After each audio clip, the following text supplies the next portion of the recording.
학생캠입니다. 오늘은 검정고시에 대해서 얘기해 보려고 하는데요. 드디어 검정고시에 철이 들어왔습니다. 요즘 학교도 못 가고 하니까 검정고시를 더더욱이 고민하는 학생들이 많아요. 이유도 다양합니다. 일단은 대부분이 성적이고요. 내신 망했다. 이제 자퇴를 하고 수능 준비를 하면 어떻겠느냐. 두 번째가 학교가 싫다.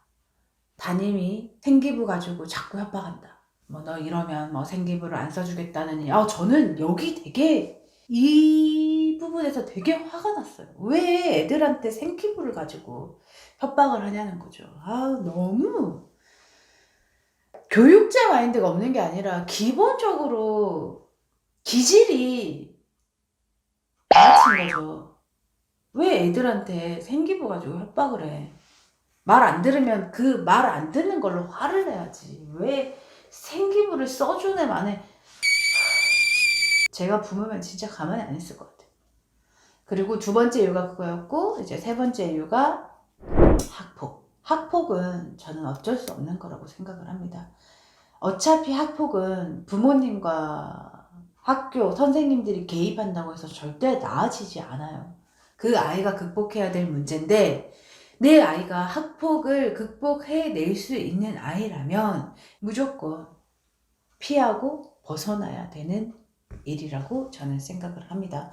그래서 학폭에 의한 검정고시는 뭐 왈가왈부할 일이 못 되고, 이제 첫 번째, 두 번째 내신 안 좋아서, 두 번째는 학교가 싫어서, 이럴 경우에 검정고시를, 요즘 검정고시들이 많잖아요. 옛날에는 검정고시 자체가 좀 문제아로 보이기도 하고, 나중에 사회생활 하는 데에도 문제가 많이 됐으니까 검정고시를 하지 않고 참았는데, 지금은 검정고시가 많아지다 보니까 쉽게 검정고시를 많이 해요. 사실 검정고시 사연 많이 받아요. 무조건 검정고시를 말리는 편입니다. 아이가 검정고시를 하려고 한다고도 많이 오시고, 학생이 직접 이러이러해서 검정고시를 하려고 한다고 사연도 많이 와요. 근데 그때마다 저는 무조건 말리는 이유가, 대부분 1, 2학년 때 자퇴를 하잖아요. 그러면 가장 큰 문제는 뭐냐면, 이 1학년 과정부터 시작하는 검정고시 준비반이 있겠지만 검고 준비반은 되게 루즈합니다. 여러분, 검정고시는 공부를 하지 않아도 붙을 수 있는 시험이에요. 제가 검정고시 문제를 쭉 다 봤거든요. 근데 검정고시는 붙이기 위한 시험이잖아요. 기초학력을 올리기 위한 시험이에요. 그래서 검정고시 학원을 다니는 게 아니라, 만약에 자퇴를 하게 되면 대입 학원을 다녀야 되거든요. 근데 수능을 준비하는 대입 학원들은 1학년 과정부터 준비해주는 대입반, 2학년 과정부터 준비해주는 대입반이 없어요. 이게 없기 때문에 아이가 학원에 들어가게 되면 1, 2학년 과정이 생략된 채로 고3 과정을 외계어처럼 들어야 하고, 이렇게 하다 보면 너무 힘드니까 단과를 끊어요. 단과를 끊으면서 다니는데, 또 단과를 끊으면서 다니는 거의 문제점은 관리가 안 되죠.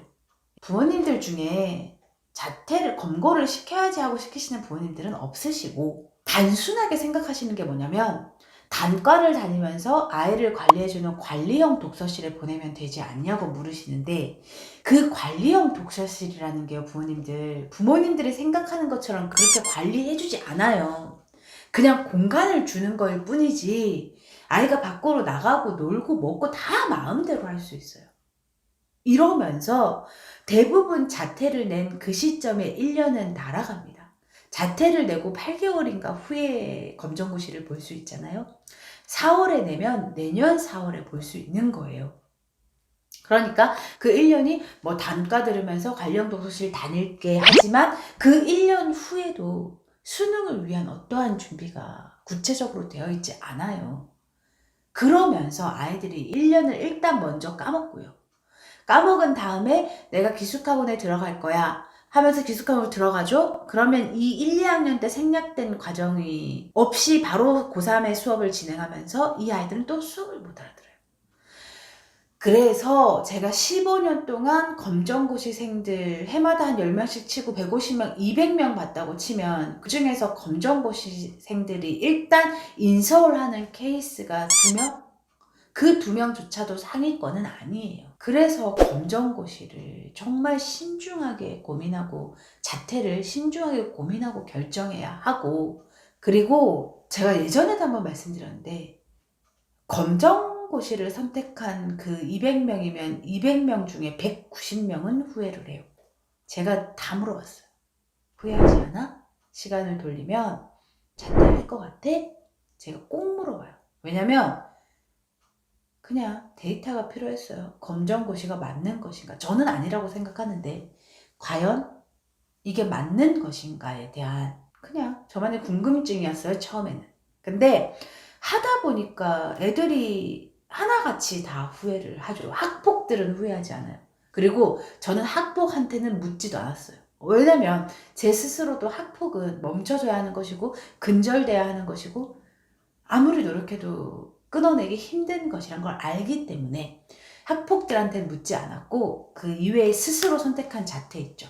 뭐 성적 등등 다 후회를 하고, 여러분 유튜브 보면 검정고시 성공 케이스 이런 거 나와요. 근데 그건 정말 만에 하나? 몇십만에 하나일 거예요, 대부분. 제가 가진 데이터로 보면. 그래서 여러분, 일단 자퇴를 쉽게 생각하면 안 되고요. 자퇴를 하기 전에 내가 자퇴한 후에 어떤 식으로 공부할지의 계획이 세워져야 하고요. 그 계획 속에 단가 플러스 관리형 독서실은 제외돼야 돼요. 관리가 되지 않음으로써 아이가 너무 많이 방황할 수 있고요. 그리고 처음에는 대학을 빠르게 가고자, 대학을 잘 가고자 선택한 자퇴가 나중에는 방황의 이유가 되기도 합니다. 소속감이 없어지고 관련 독서실에서 자기 마음대로 움직일 수 있으니까 그렇게 고등학교 때는 생각지도 않았던 어른들의 문화를 배우게 돼요. 그러면서 공부하는 자연스럽게 멀어지고요. 그러다 보면 나중엔 아예 대학이란 걸 갈 생각을 하지 않아요. 물론 안 좋은 케이스입니다. 일단 자퇴를 고민하는 아이들 금지. 꼭 자퇴를 해야 하는 학폭이라거나 이런 이유가 있지 않는 한 금지. 부모님들도 도시락을 싸들고 다니시면서 말려야 하고요. 꼭 자퇴를 해야 할 경우에는 1년 안에 어차피 결론이 안 나요. 고1 때 자퇴를 하고 2에 자퇴를 한 경우, 그럴 경우에 2년을 잡고 1년은 소형학원에서 베이스 쌓기를 하고 1년은 제대로 된 대입 종합반에 들어가서 제대로 된 고3 정규과정 대입 준비를 하고, 이게 좀 그나마 안정적인 방법인데요. 힘듭니다. 자퇴, 검정고시. 문의가 많고 제가 그때마다 지금 영상에서 말하듯이 되게 열변을 토하면서 하지 말라고 말을 해서 사실 자퇴를 막기도 많이 막았어요. 이제 친구들이 자기를 따돌려서 자퇴하고, 학폭까지는 아니고 이런 아이들도 많이 제가 말렸고요. 이런 아이들한테 이제 해결책을 줘야죠. 아, 진짜 어떤 부모님 말대로 사람 구제 많이 한 것 같아요. 그래서 말렸고, 그 검정고시는 꼭 2번, 3번, 4번, 10번, 100번 생각하고 결정해야 하고요. 정말 하고 싶은 학생들은 사연 주세요. 사연 올려요. 내가 상담해 줄 테니까 왜 하면 안 되는지와 너는 진짜 해야 되겠다 라는 애들한테는 너는 진짜 해야 돼 라고 얘기해 줄게요. 그러니 자퇴를 고민하고 있는 학생들 여기 사연 주세요. 학생이 하면 가장 좋아요. 자퇴는 부모님이랑 아무리 말해봤자 답이 안 나요. 왜냐면 아이가 어떤 마음인지 우리가 알 수 없기 때문에. 그래서 자퇴 고민하고 있는 아이들 사연 보내세요. 친절하게 상담 못할 수도 있어요. 왜냐면 말하다 보면 말도 안 되는 소리 하면 제가 화도 내거든요. 그래서 혼날 수도 있다고 생각하고 너무 절절하게 자퇴를 하고 싶은 아이들은 여기 사연을 주세요. 그리고 부모님들이 이 영상을 보시더라도 내 아이의 고집을 못 꺾겠거든 저에게 연결하세요. 사연이 많기 때문에 기다리셔야 합니다. 그건 어쩔 수 없고요. 기다리시는 분들은 제가 꼭 그 순서에 맞게 상담을 합니다. 막 그냥 구독자 늘리려고 막 해줄게요 하고 안 하는 스타일은 아니고요. 저는 혹시나 빼먹는 사람들이 있어요. 제가 이게 많다 보니까 순서대로 이제 카톡에 막 순서대로 지키거든요. 모르고 건너뛰는 분들이 있어서 다시 연락 오면 제가 그분을 먼저 해드리거든요. 그래서 혹시나 제가 상담해준다고 건너뛴 분이 있으면 사연 또 주세요. 다시 주세요. 계속 기다리지 마시고.